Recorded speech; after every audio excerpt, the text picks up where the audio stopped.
कई बार हम मोबाइल से और सोशल मीडिया से इतने परेशान हो जाते हैं और हमारा जो इरिटेशन लेवल है बहुत हाई हो जाता है।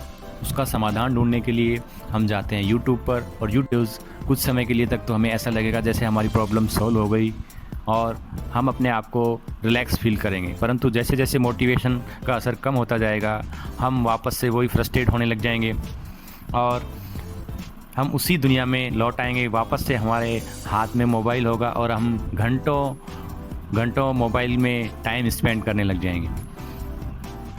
अगर हम मोबाइल का जो एडिक्शन है उसका अगर पूरा कॉन्सेप्ट अगर हम समझ लेते हैं तो हम सोशल मीडिया से आसानी से दूर हो सकते हैं। तो इसका कॉन्सेप्ट इस प्रकार से है, कई बार हम टेंशन फ्री होने के लिए या अपने आप को बिजी रखने के लिए सोशल मीडिया पे जाते हैं, और होता क्या है हम वहाँ से डबल टेंशन लेकर के वहाँ से वापस आते हैं। हमने जो भी सोशल मीडिया पे पोस्ट किया है, फ़ोटो अपलोड किया है या ट्वीट किया है, और हमारा जो मन करता है उसको बार बार देखने का, और ऐसा हम इसलिए करते हैं क्योंकि हमारा जो ब्रेन है वो हमारा ब्रेन उस कार्य को बार बार करने के लिए हमें प्रेरित करता है।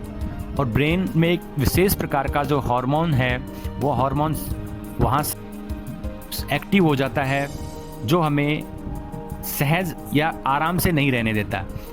हम असली दुनिया से ज़्यादा एक वर्चुअल दुनिया होती है दोस्तों, उसमें रहने लग जाते हैं, उसी में खोने लग जाते हैं।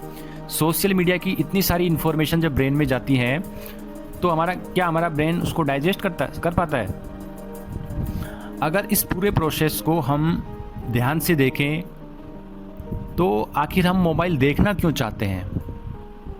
तो दोस्तों सबसे पहले हमारे मन में एक विचार आता है मोबाइल देखने का।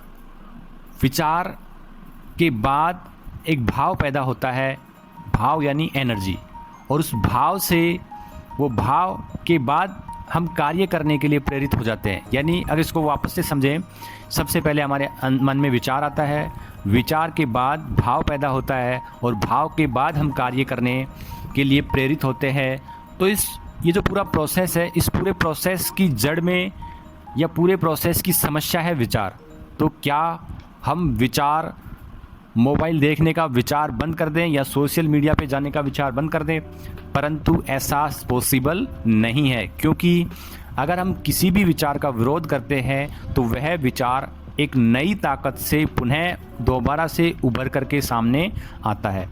तो ऐसी स्थिति में हमारे जो प्रॉब्लम है हम उससे कैसे बाहर निकल सकते हैं? तो इसका एक समाधान है, हमारे मन में जो भी थॉट्स आ रहे हैं, जो भी विचार आ रहे हैं, हम उन विचारों को देखें, उनका अवलोकन करें, और जो भी विचार आ रहे हैं हम उनको नोटबुक में नोट करते जाएं।